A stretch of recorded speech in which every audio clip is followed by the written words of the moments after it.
আউযু বিল্লাহি মিনাশ শাইতানির রাজিম। বিসমিল্লাহির রহমানির রহিম। প্রিয় দেশবাসী, আসসালামু আলাইকুম।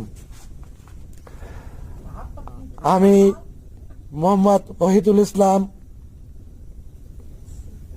সাতবাড়িয়া মনোহরপুর ৮ নম্বর মালিয়াট ইউনিয়ন, কালীগঞ্জ, ঝিনাইদহ।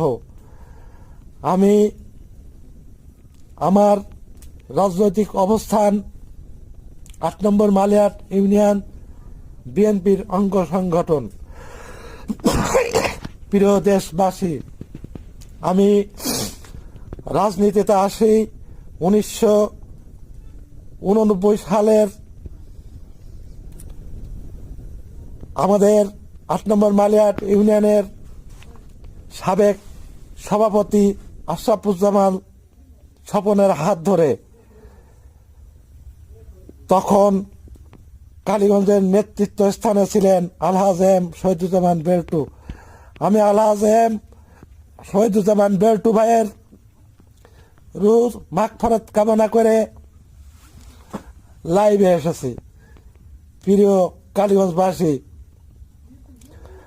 আমি ১৯৯৬ সালের আন্দোলনের সময় ১৯৯৯ সালে এই শেখ হাসিনার দমন পীড়নের শিকার হয়ে পুলিশ আমাকে ধরে নিয়ে আমার ঘর বাড়ি ভাঙচুর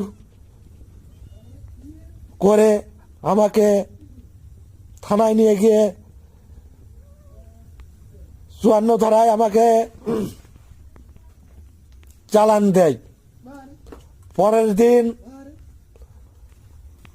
ডিসি সাহেব বাদী হয়ে ১৯৭৪ সালের বিশেষ ক্ষমতার আইনে আমাকে ১ মাসের আটক আদেশ দেয়।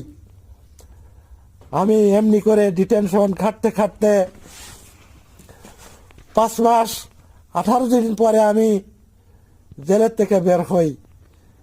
প্রিয় দেশবাসী, যখন 1/11 হয়, 1/11-এর পরে কালীগঞ্জের নেতৃত্ব ইউটিউব চ্যানেলটি শূন্য হয়ে যায়। সাবস্ক্রাইব করে পাশেই থাকুন, লাইক কমেন্ট শেয়ার করুন। নতুন নতুন ভিডিও পেতে আমাদের সাথেই থাকুন। জননেতা হামিদুল ইসলাম হামিদের হাত ধরে আমরা তার সাথে কালীগঞ্জের অস্তিত্বের লক্ষ্যে আমরা